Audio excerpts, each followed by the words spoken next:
Hey there, today we're going to be talking about sous vide corn. Corn? Yeah, corn on the cob. It's amazing sous vide, and we're going to dive into the reasons why it's so good and what the process is so you can make some of the best corn you've ever made. Next on Amazing Food Made Easy. Hey there, I'm Jason Logston from Amazing Food Made Easy and president of the International Sous Vide Association. And today I want to talk to you about making corn in your sous vide machine. It's something that I didn't do for years and years and years. And the first time I did it, I regretted waiting that long. A lot of people know how to cook corn. There's a lot of different ways, and everyone's way is the right way that they are very passionate about. Some people put it in a pot of water, some people bake them, some people put them on the grill. Some people leave the husk on, some people take the husk off. There's a myriad of ways that people do it, and everyone's very passionate that their way is the right way. I think that's one of the biggest reasons why people are hesitant to sous vide corn, especially fresh corn on the cob. But what sous vide does is it allows you to perfectly cook those corn kernels. You're not overcooking them, and you're not undercooking them. If you set your sous vide machine to 183 to 185, you're going to have this magical range of perfectly cooked corn kernels. They're going to be sweeter, they're going to be more tender, they're going to be juicier than anything you've had before. But remember, this is corn on the cob. We've all had corn that tastes like starch, and we've all had corn that tastes like sweet, sweet candy. So the type of corn you use very, very much matters. With sous vide, you can cook some of the starchier off-season corns longer, and it's going to tenderize it a little bit more, and it's going to be decent corn.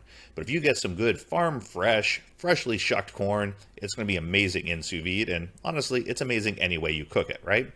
So if you're a huge fan of corn on the cob, I recommend giving sous vide a try. Even if you do it 1 or 2 times, it's something that you can really enjoy sous viding, and you can notice the difference between the traditionally cooked method.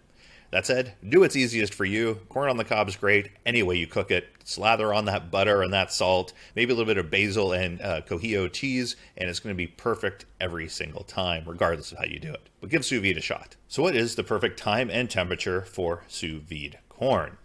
For temperature, I like to set mine at 184. There's this range between 183 and 185. That's pretty perfect for sous videing most vegetables, where it's breaking down some of the fibers and the other things, but it's not breaking down the pectin, and so you have this bite to the vegetables, but you still have this tenderness and the softness. It's a great combination, and that's why most sous vide vegetable recipes are between 183 and 185. For timing, usually 15 to 25 minutes works best. For the cook time for your sous vide corn on the cob, it really comes down to the tenderness and the sweetness of your corn already. If it's a little starchier off season, you're looking at the higher end of the 15 to 25 minute range, or maybe even a tad longer. If it's super sweet corn, you really just need to heat it through sometimes, and you can get away with the 10 to 15 minutes. What I like to do, and I don't do this necessarily for parties, but I'll just take a bite out of the corn kernels when it's raw. That gives me a good indication of how starchy, how sweet, how tender it is, and how long I need to cook it. That might not be the most scientific method, but it works very well for me, regardless of the method of cooking that I'm using. So now that we know the perfect time and temperature to cook your sous vide corn at, what is the process for doing it? I want to dive into that. And to help with that, I'm going to link up my favorite simple sous vide corn on the cob master recipe. It makes it easy to perfectly cook your corn on the cob every single time, and then you can use that in whatever manner that you want. A lot of people like their specific toppings on corn on the cob. They're not use the little handles on the side, leave the stem on for a little bit bigger handle. Whatever you want, this recipe is going to help you make sure that the corn itself is perfectly cooked every time, and then you can make whatever you want out of it. The first step is to prep the corn on the cob. I am a husk off person, so I remove all the husks. If you're husk on, you can leave it on, and the cook times will be extended a little bit because it does insulate, which is why a lot of people leave the husk on when they're grilling it, because you're going to insulate the inside kernels so they steam more and get that smoky flavor instead of just burning or charring. But I like husk off. I take them off, throw everything into a sous vide bag. I like to add salt and some olive oil or butter to the bag. With corn, you're not running into the same issues you run into with meat, so I like to put that in there to add a little bit of flavor. I hold off on the black pepper until after the sous vide process though. If you're cooking multiple ears of corn, you want to make sure they are in a single layer so they cook evenly. If they're all stacked up, the ones in the middle aren't going to get any temperature. They're going to still taste raw and not be tasty. So make sure they're just in a single layer before you throw them into the water bath. You can use any food safe, heat safe plastic bag. Ziploc brand freezer bags can work okay, but for these high temperatures with vegetables, you can often lead to leaking, so you want to double bag them. What I would often do before I got a chambered vacuum sealer is I would use chamber vacuum bags. I would just use the water displacement method on them. Instead of using Ziplocs, use the higher quality, thicker bags that aren't going to leak, put the food in it, drape it over the side, and the water displacement method pushes all the air out, and especially using sous vide magnets, you can adhere it pretty easily to the side and keep it under the water. But corn and other vegetables are one of those things that if you have a Food Saver edge sealer or a Backmaster chamber vacuum sealer, you want to use that because it gets out a lot more air. It's going to help prevent floating, which can be an issue with corn and other vegetables. And those bags are a lot higher quality than the Ziploc brand freezer bags. Those work fine for 4 to 10 hour cooks at lower temperatures. When you get into really long cooks or higher temperatures, they can fail occasionally. Once your corn is in the sous vide bag and sealed, you want to prepare your water bath.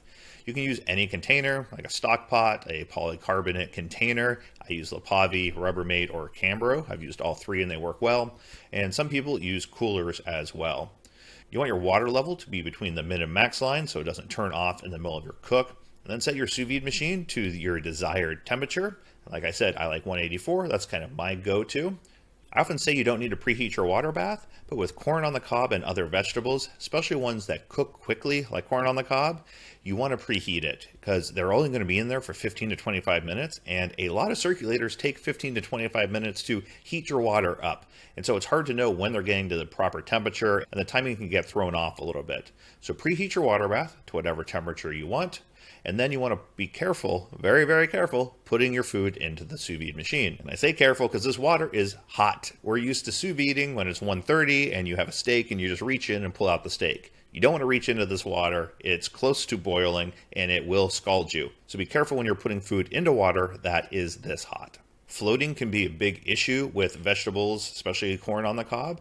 I like to use sous vide magnets. You can put it all around the sides and it's going to weight it down, or even connect it to the bottom of the sous vide container. They also make sous vide racks, and a lid for your sous vide machine is another thing that can help keep the corn under the water because you want it to stay below the water line for the entire cook time. Now you just need to let the corn on the cob sous vide until it is done. You only have 15 to 25 minutes, so it's not a lot of time, but you can finish up the meal so the corn is going to be hot and ready to go when the rest of the meal is ready as well.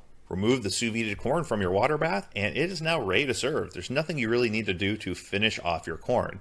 You can serve it hot. If you do want a little bit of char, you can throw it on a grill really quick just to get a little bit of that smoky flavor, but I like to eat mine fresh out of the bag. A little more butter, maybe some fresh herbs. I love basil on corn, a little Parmesan cheese sometimes, or just the classic, a little bit of butter and some salt and pepper, however you like it. So now you have all the information you need to make perfectly cooked sous vide corn on the cob every single time. If you're just getting started with sous vide, I recommend you checking out my sous vide quick start course at afmeasy.com/quickstart. And I also do a lot of work with the International Sous Vide Association.